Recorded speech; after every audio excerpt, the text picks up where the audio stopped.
Bienvenidos a este recorrido por la palabra de Dios, versículo a versículo. Soy el pastor Juan Carlos Segovia y juntos vamos a sumergirnos en las Sagradas Escrituras. Prepárate, Biblia en mano, corazón dispuesto y mente abierta porque comenzamos este viaje. La Biblia, versículo a versículo. Pues comenzamos esta clase de Génesis, ya vamos por la 12ª.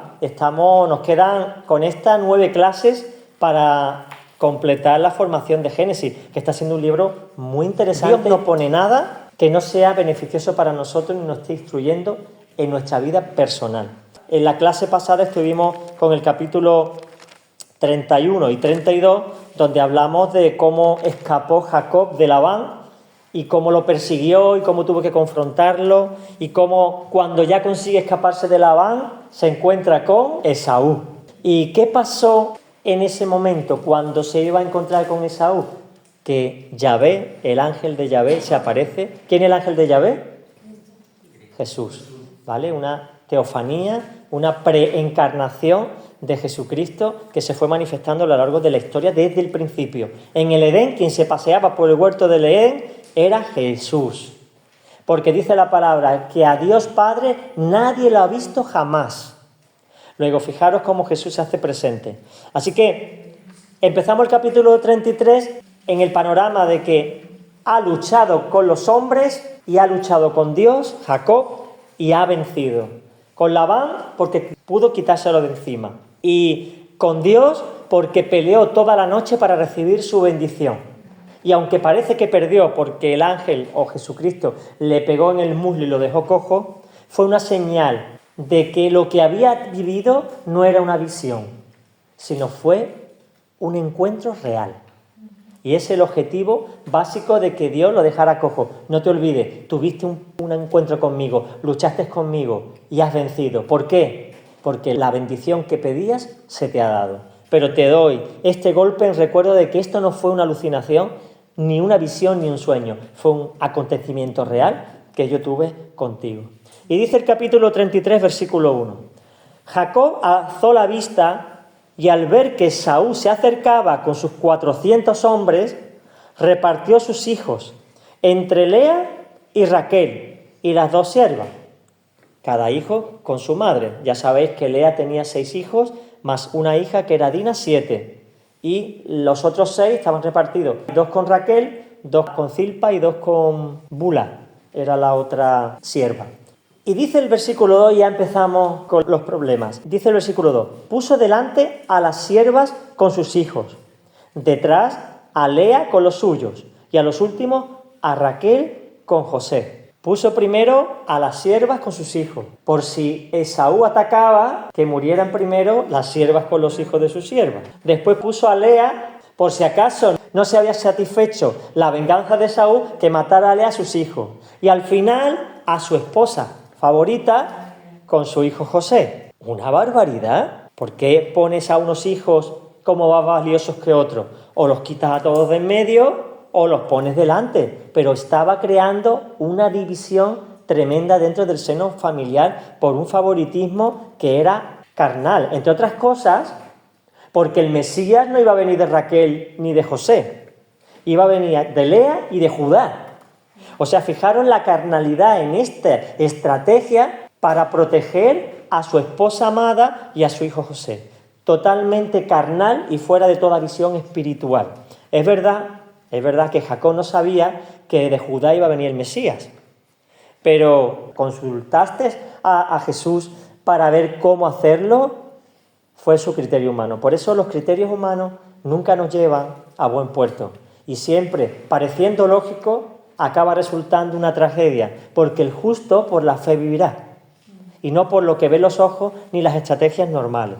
Y dice el 3, pero él pasó delante de ellos, menos mal, por lo menos se puso Jacob delante, algo que nunca había hecho, porque había sido un cobarde y había robado y había huido, pero ahora sí estaba haciendo el hombre cabal. Es verdad que puso en ese orden a sus esposas, pero él fue adelante para recibir el primer envite de su hermano y enemigo Esaú.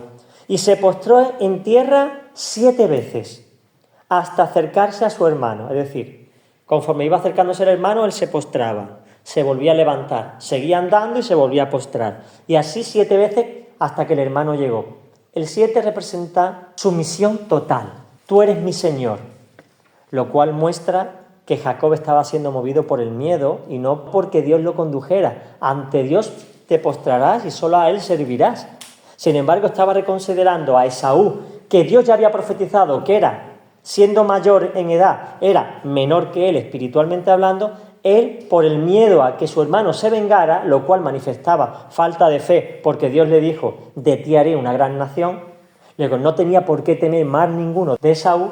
El miedo no nos puede mover, nos debe mover la fe, el gozo, la paz y la dirección del Señor. Y corrió Esaú a su encuentro y lo abrazó, y se echó sobre su cuello y lo besó y lloraron. 20 años estuvo Jacob fuera, desde que Esaú prometió matarlo. Cuando mueran mi padre Isaac, lo mataré. 20 años pasó y Dios fue restaurando ese rencor que sentía Esaú por Jacob, que lo quería llevar hasta el asesinato.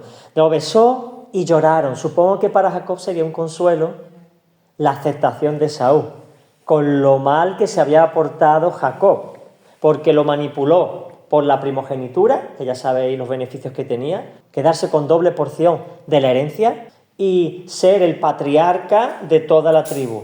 Y además le roba y usurpa la bendición porque se hace pasar por Esaú disfrazándose. Así que el agravio fue tremendo. Sin embargo, ahí hubo una reconciliación, un encuentro. Si tenemos problemas de este tipo, oremos al Señor, porque a veces el miedo nos mantiene distantes de los nuestros o de aquellos que un día hicimos daño. Pero pedir perdón siempre es muy sano y Dios quiere que haya paz, porque Dios nos ha dado el ministerio de la reconciliación. Así que cuando alzó sus ojos y vio a las mujeres y a los niños, Esaú preguntó, ¿qué son estos tuyos? Y él respondió, son los hijos que Elohim ha regalado a tu siervo. Muy bien por Jacob. Reconoce que es un regalo. Dice la palabra que los hijos son un regalo y que los nietos, los hijos de los hijos son coronas para los ancianos. Luego son dones de Dios, son regalos de Dios y de tal manera debemos recibirlo. Entonces se acercaron las siervas con sus hijos y se postraron, porque eran las primeras en fila. Igualmente se acercó Lea con sus hijos y se postraron. Y finalmente se acercaron José con Raquel y se postraron. Y preguntó, ¿qué significa toda esta caravana que he ido encontrando? Y Jacob respondió, hallar gracia ante los ojos de mi Señor. De nuevo está, por su miedo y su temor, elevando excesivamente a su hermano Esaú, que era de la misma edad, minutos más, pero que además Dios dijo que el mayor serviría al menor. Estaba completamente desvirtuando por el miedo la realidad espiritual. Y dijo Esaú en el versículo 9, yo tengo abundancia, hermano mío, sea para ti lo que es tuyo, no lo necesito. Fijaros que al final Dios lo bendijo, aunque la primogenitura era para Jacob, no lo necesitaba Esaú, era rico, porque estaba satisfecho y no le importaba lo que pasó 20 años atrás. Yo tengo abundancia, hermano mío, sea para ti lo que es tuyo. Pero Jacob dijo, no, por favor, si he hallado ahora gracia delante de tus ojos, toma el presente de mi mano, pues he visto tu rostro benévolo y es como ver el rostro de Elohim. Dicho de otra manera, la alegría de Esaú era como ver la misericordia de Yahvé. Porque gracias a la misericordia del Señor es que Esaú se reconcilió con él. Y por eso es tan importante entender que la gente va a ver a Dios a través de nosotros. Y que si nosotros mostramos el carácter de Cristo, la gente puede conocer a Cristo. No a través de nuestras palabras, sino a través de nuestros actos, de nuestra cercanía, de nuestra misericordia, de nuestra compasión. Es necesario mostrar a Cristo y no decir que somos cristianos. Cristiano puede decirlo cualquiera, pero mostrar a Cristo solo el nacido de nuevo y el que está a los pies del Señor. Acéptate, ruego, mi presente, que fue traído para ti, pues Elohim me ha favorecido porque tengo de todo. Y le rogó con insistencia, y Esaú, viendo la demanda de su hermano, finalmente, aunque no lo necesitaba y no lo quería, lo aceptó por amor a él. Luego dijo, partamos y marchemos, y yo iré delante de ti. ¿Cuál era el propósito que tenía Esaú de que fueran los 400 hombres delante de él? La protección. Antiguamente la gente vivía al arbitrio de los ladrones, de los asaltantes o de los ejércitos piratas, que arrasaban con todos los transeúntes, las caravanas, y robaban todo, mataban a las personas. Luego era necesaria la protección. Esaú le está ofreciendo esa protección hasta la tierra de Edom, que era de donde venía. Porque ¿qué significa Edom? Rojo. ¿Y por qué a Esaú se le llamó Edom o rojo? Porque era pelirrojo y porque se comieron las lentejas que eran rojizas. Dice el 13, pero le dijo, mi señor sabe que los niños son delicados y que tengo ovejas y vacas que están criando. Y si las fatigan, en un día podrían morir todo el rebaño. Lo que estaba diciendo Jacob no era falso, pero no era el motivo principal. El motivo principal es, no me fío de ti. Sigo pensando que tú tienes que tirar por un lado y yo por otro, porque no me fío. Vaya a ser que se tuerzan de nuevo las cosas y al final acabe yo siendo perjudicado. Pase ahora, le dice Jacob, mi señor delante de su siervo, y yo iré con lentitud, al paso del ganado que va delante de mí y al paso de los niños, hasta que llegue a mi señor en Seir, que es donde vivía Edom, o Esaú. Pero esto era mentira. La idea de Jacob nunca fue llegar a Seir ni estar con su hermano. Se fue a Sucot, que ahora hablaremos qué significa, y a Siquem. Y dejó que el hermano se fuera y él cogió y torció a otro camino. Luego seguía con esa lucha entre la carne y el espíritu. Había tenido una experiencia directa con el mismo Cristo. Y otra vez la carne empieza a salir. Y ocurre lo que le decía el Señor y la Biblia acerca de Elías. Un hombre sujeto a pasiones. Es decir, atado. Nosotros tenemos muchas ataduras con nuestras pasiones, nuestras opiniones, nuestras formas de ver las cosas, nuestros sentimientos, y muchas veces nos alejan de Dios porque nos dejamos llevar por nuestra razón o por nuestro impulso. Pero qué importante es que esperemos y descansemos en el Señor y que cuando estemos serenos, entonces podamos tomar decisiones. Y dijo en el 15 Esaú, dejaré ahora contigo parte de la gente que viene conmigo. Yo me voy, te voy a dejar unos pocos para que te protejan y ellos van a ir al ritmo de la caravana. Pero Jacob respondió, ¿esto para qué? Halle gracia a los ojos de mi señor. En aquel día, dice el 16, Esaú regresó por su camino a Seir. Seir estaba al final del Mar Muerto, al sur del Mar Muerto, es al sur de Israel, ¿verdad? Y Jacob partió hacia Sucot.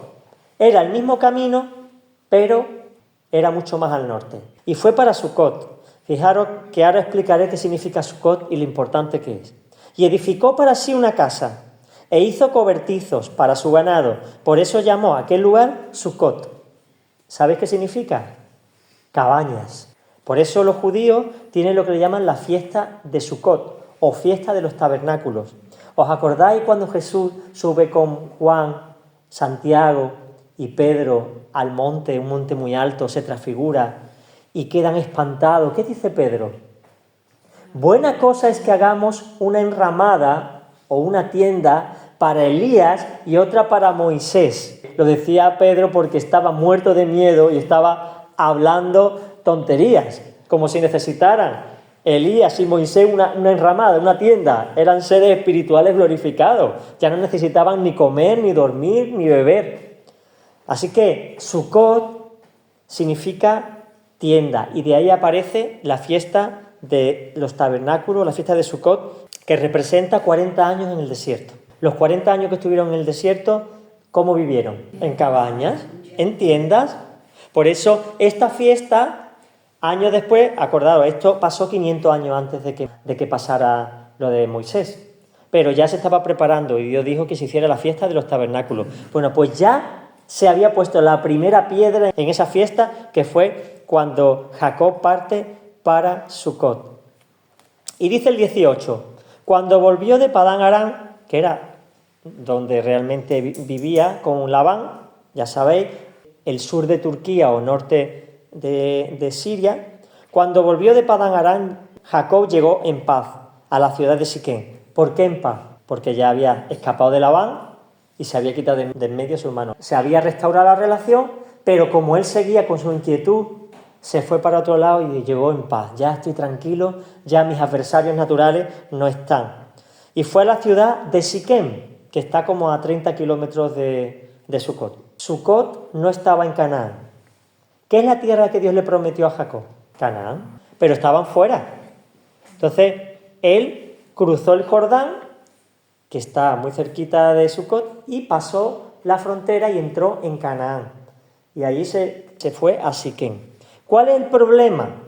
¿Os acordáis cuando Jacob tuvo esa experiencia con Dios y vio la escalera que subía desde la tierra hacia el cielo y al final de la escalera estaba Yahvé? ¿Qué lugar era aquel? Betel.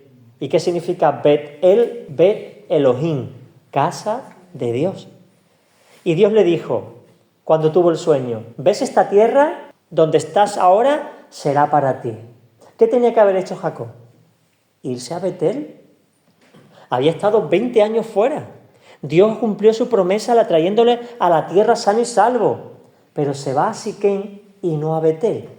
Siquem, siendo Canaán como Betel, era una ciudad grande. Betel era un lugar sin nada, podían haberse establecido perfectamente. Además, acordaros, ¿qué dijo Jacob? Aquí viven los dioses y yo no lo sabía. Ese era el lugar, y le dijo, sobre esta tierra vendrás y te multiplicarás. Y no obedeció. Se quedó en Siquem, que estaba cerca, pero no era Betel, y era a las afueras de la ciudad. Dice que está en la tierra de Canaán, y acampó enfrente de la ciudad. Y tú dirás, ¿y cuál es el problema? Pues que los cananeos estaban corrompidos. Todavía faltaban 500 años para ser exterminados. Todavía faltaban 5 siglos de degeneración, pero era un pueblo hostil a Dios, que adoraba a otros dioses y que estaba fuera del plan del Señor. Sin embargo, Jacob se va a Siquem, a las afueras de la ciudad, y allí acampa. Y dice el 19, y allí donde había plantado su tienda, compró la parcela del campo de la mano de los hijos de Hamor, padre de Siquem, que eran los reyes de aquella zona. Después erigió allí un altar y lo llamó el Elohei Israel, o dicho de otra manera, Elohim, Dios de Israel.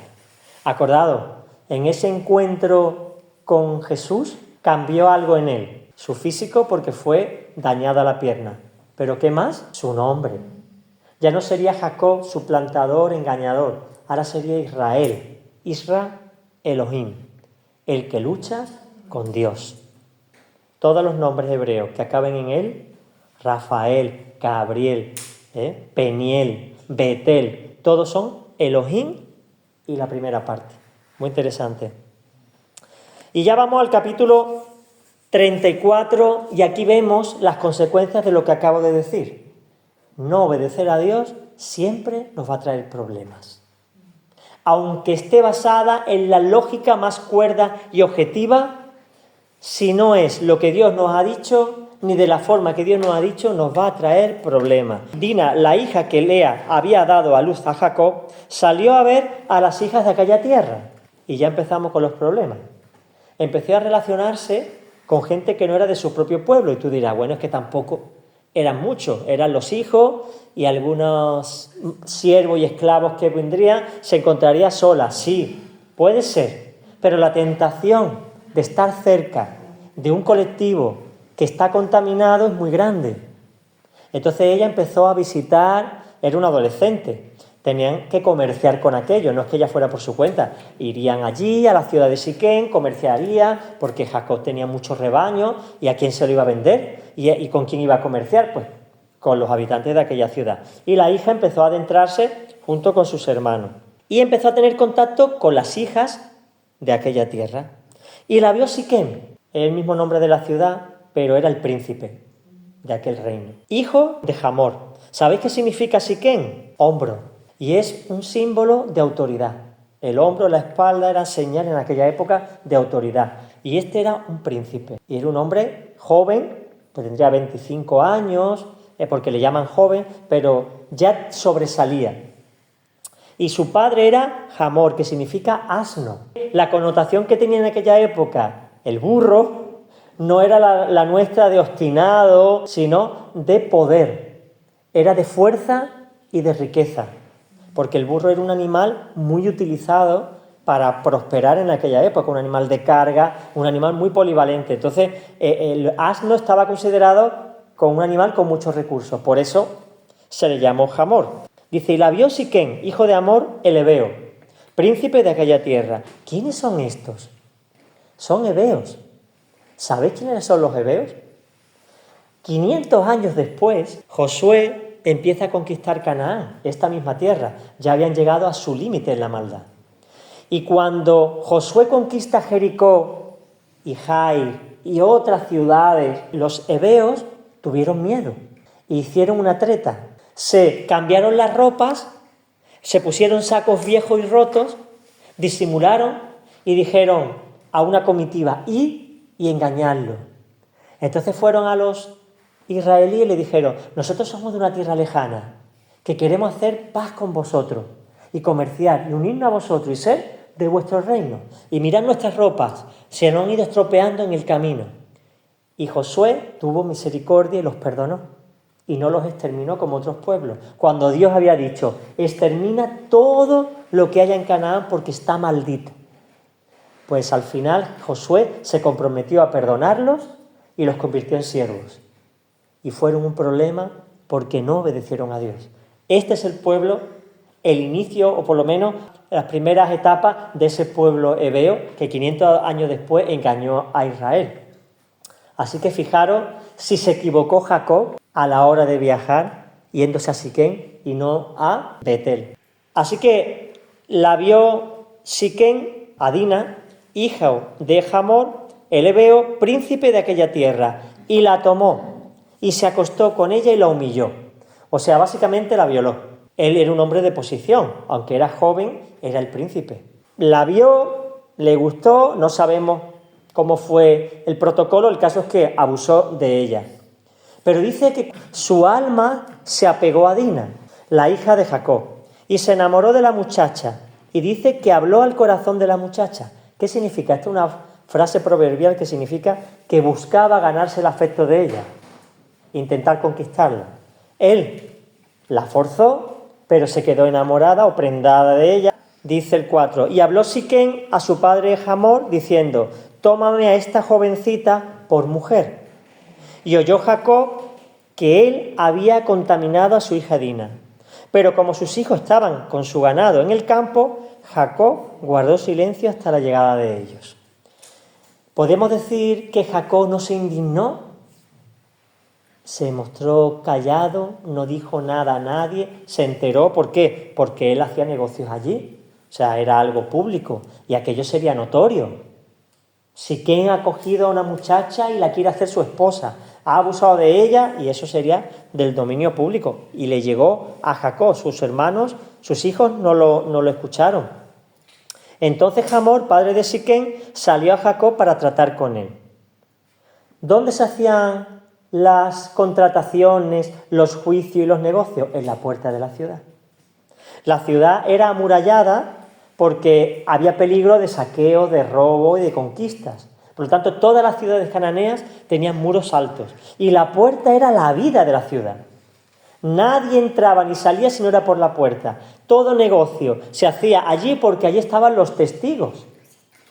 Por eso es tan importante entender que cuando veamos en la Biblia que estaba en la puerta de la ciudad, es que estaba negociando, juzgando, en un comité, reunión, vigilando, algo importante, porque ahí se cocía todo lo importante de la ciudad. Entonces, cuando los hijos de Jacob regresaron del campo y lo oyeron, es decir, que Hamor estaba pidiendo a la hija de Jacob para su propio hijo Siquén, los hijos de Jacob lo oyeron y los varones se indignaron y se enardecieron en gran manera, porque había hecho vileza a Israel acostándose con la hija de Jacob, cosa que no se debía hacer, porque abusaron de ella. Pero Hamor habló con ellos, diciendo, el alma de mi hijo Siquén se ha pegado a vuestra hija. Os ruego que se la deis por mujer. Aparentemente es una buena idea, pero ya sabéis que Dios dijo, no os unáis con este pueblo. no busquéis. Es verdad que la ley se la dio a Moisés 500 años después, pero Abraham ya tenía claro que Dios quería alejarlo y no quería que estuviera con las hijas de Cananea, porque fue hasta Padán Aram a buscar mujer para su hijo. ¿A quién envió? Eliezer, el damasceno. ¿Y a quién se trajo? Para Isaac, a Rebeca. Luego ya Dios estaba hablando al corazón de los patriarcas, primero Abraham, después Isaac y después Jacob. Acordaos, Sara, la mujer de Abraham, Rebeca, la mujer de Isaac, y Raquel y Lea, la mujer de Jacob. Esas son realmente fue de Lea que vino el patriarca o vino el Mesías, aunque también es verdad que de Raquel vino la salvación. José es otro tipo de Jesús, porque salvó a Israel del hambre y pudo recibirlo en Egipto y se multiplicaron. Ya lo veremos en capítulos posteriores. Así que en el versículo 9 dice: emparentad con nosotros, dadnos vuestras hijas y tomad nuestras hijas para vosotros. Como dice Deuteronomio, no te unas en yugo desigual. Habitad con nosotros y la tierra estará delante de vosotros. Morad y negociad con ella y adquirid posesión en ella. Y dijo Siquem al padre de ella y a sus hermanos: halle yo gracia ante vuestros ojos y daré lo que me digáis. Aumentad a cargo mío mucha dote. Ya sabéis que el novio tenía que dar la dote. ¿Acordáis para qué? Para proteger a la mujer si el varón acababa divorciándose de ella y que no se quedara sin nada. La dote era un recurso para la mujer en caso de divorcio. Y también era una ayuda para la familia que perdía una mano de obra. Si yo tengo una hija que hace labores en el campo o entre el ganado y la pierdo, voy a tener un menoscabo. Pues esa dote suple de alguna manera la falta de mano de obra que voy a tener a partir de ahora. Era una compensación.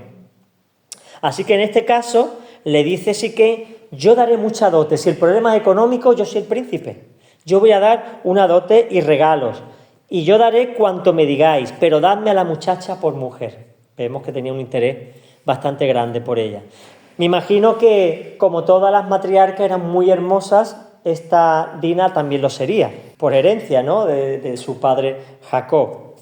Y los hijos de Jacob respondieron con falsía a Siquem y a Hamor, su padre, pues había violado a su hermana Dina. Aquí ya lo especifica con más claridad. Y le dijeron: no podemos hacer esto de dar nuestra hermana a un hombre que tenga prepucio, porque es afrenta para nosotros. Solo con esto os consentiremos, que lleguéis a ser como nosotros, circuncidando entre vosotros a todo varón. Entonces os daremos nuestras hijas y tomaremos las vuestras, y habitaremos con vosotros y llegaremos a ser un pueblo. Mentira. Los hijos de Israel o de Jacob nunca quisieron ser un pueblo con Siquem, pero siguieron la farsa con ellos diciendo: vale, circuncidaros y entonces nosotros estaremos. La circuncisión era un acto sagrado que Dios le mandó ¿a quién? A Abraham. ¿Por qué Dios mandó a Abraham cortarse el prepucio? ¿Cuál era el objetivo? Era un acto externo pero privado. Es que el prepucio era una representación de la carne. Cortar el prepucio era alejarse de la carne. Por eso Pablo en Romanos dice que Dios estaba hablando del prepucio del corazón, de cortar todo vínculo con los deseos carnales y tener deseos espirituales, dejarse llevar por el fruto del Espíritu. Ese era el objetivo, aparte de una señal externa que te recordara que tú eras hijo del Altísimo. Pero ahora usa ese mandamiento sagrado, ese pacto o señal del pacto, para una venganza personal, lo cual era perturbar el propósito de Dios. Dice en el 17: pero si no aceptáis ser circuncidados, entonces tomaremos nuestra hija y nos iremos. Y las palabras de ellos parecieron buenas ante los ojos de Hamor y ante los ojos de Siquem, hijo de Hamor.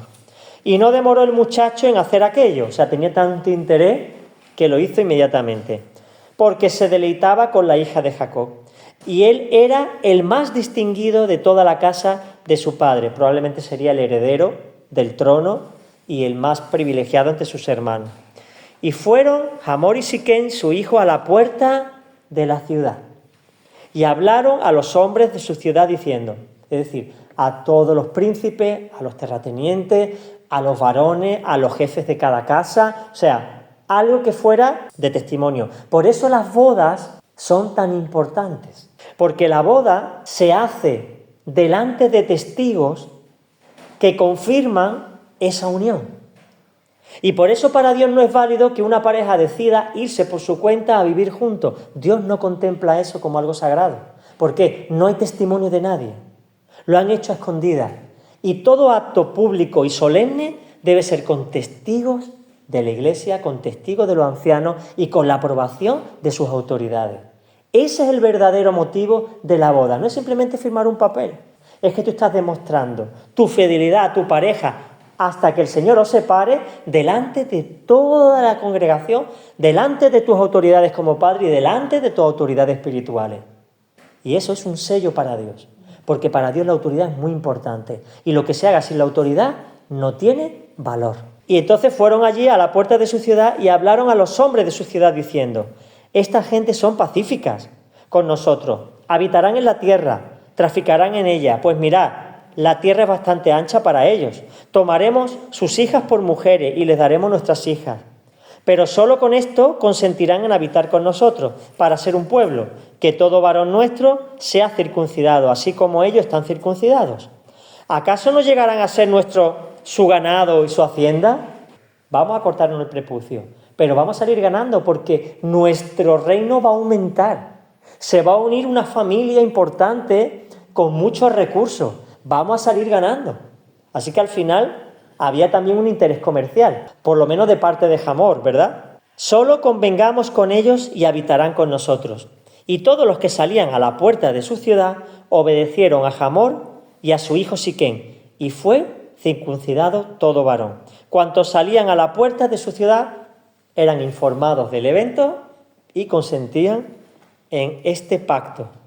Y aconteció al tercer día, cuando ellos estaban más doloridos, que los dos hijos de Jacob, Simeón y Leví, hermanos de Dina, tomando cada uno su puñal, llegaron contra la ciudad confiada y asesinaron a todos los hombres. A veces los incrédulos son más piadosos y más bondadosos que los mismos hijos de Dios. La barbaridad que hicieron los hijos de Jacob. Y dice que al tercer día. ¿Por qué atacaron al tercer día y no al segundo ni al cuarto? Porque cuando se circuncida una persona, el tercer día están en el momento de máxima inflamación, donde el cuerpo está cicatrizando esas heridas, hay fiebre, hay dolor, la persona está inhabilitada y no puede hacer nada. Entonces esperaron pacientemente al día de máxima crudeza o de máximo dolor. ¿Para qué? Para atacarlos y que no pudieran recibir ninguna defensa. Evidentemente no exterminaron a toda la ciudad, porque acordaros que los hebeos, 500 años después, engañan a Israel. Pero sí a los más importantes, probablemente a los soldados, a los militares, a los principales, que se circuncidaron, primero porque el rey lo dijo y porque estaban allí en la puerta de la ciudad. Probablemente algún campesino estaría cultivando el campo y no se enteraría de eso. Estamos hablando de un evento que ocurrió en pocos días para conseguir que Dina se quedara con Siquén. Así que asesinaron a todos estos hombres que estaban circuncidados, probablemente mayores de 20 años, que eran considerados ya un hombre. Y asesinaron a filo de cuchillo a Hamor y a Siquén su hijo. Sacaron a Dina de la casa de Siquén y salieron. Los hijos de Jacob pasaron sobre los muertos y saquearon la ciudad los hermanos que venían detrás. Viendo que las defensas de la ciudad habían sido quitadas, vinieron, saquearon la ciudad porque habían violado a su hermana como venganza. Y tomaron sus ovejas, sus vacas, sus asnos, lo que había en la ciudad y lo que había en el campo. Es decir, que arrasaron con todo lo que había y toda su hacienda, y se llevaron cautiva a todas sus criaturas y sus mujeres, y saquearon todo lo que había en la casa. Entonces dijo Jacob a Simeón y a Leví: me habéis turbado, haciéndome apestoso, dice el literal, ante el morador de la tierra. Esto muestra que Jacob tenía otra idea, quizá era de hacer pacto. Jacob era mucho más tranquilo, hombre de tienda, no era un hombre agresivo ni bélico, y a lo mejor iba a ceder a algo que Dios no le pedía. O sea que Jacob no estaba actuando bien, aunque no fue el que vengó la violación de su propia hija. Él se mantuvo tranquilo, pensando cómo hacer aquello, y seguramente hubiera entrado en el trato con ellos mientras lo dejaran tranquilo. Sin embargo, ahora se había hecho enemigos no solamente de los heveos, sino de todos los pueblos que había en Canaán. Canaán no era un reino, era un territorio con muchos reinos. Y ahora dice, me habéis turbado haciéndome enemigo de todos los moradores de aquella tierra, el cananeo y el fereceo. Yo tengo escaso número de hombres, se juntarán contra mí y me atacarán, y yo y mi casa seremos exterminados. Pero dijeron ellos, ¿había él de tratar a nuestra hermana como a una ramera? Y finalmente, aquí acaba el capítulo con esa pregunta que los hijos, que es una pregunta retórica, le lanza al padre. ¿Hubiéramos dejado sin venganza que este príncipe haya abusado de nuestra hermana y nos quedemos como si nada? Así que aquí acaba el capítulo y la semana que viene veremos otra etapa en ese caminar hasta la tierra de Canaán, hasta la tierra donde fluye leche y miel que Dios le prometió a Jacob. Amén.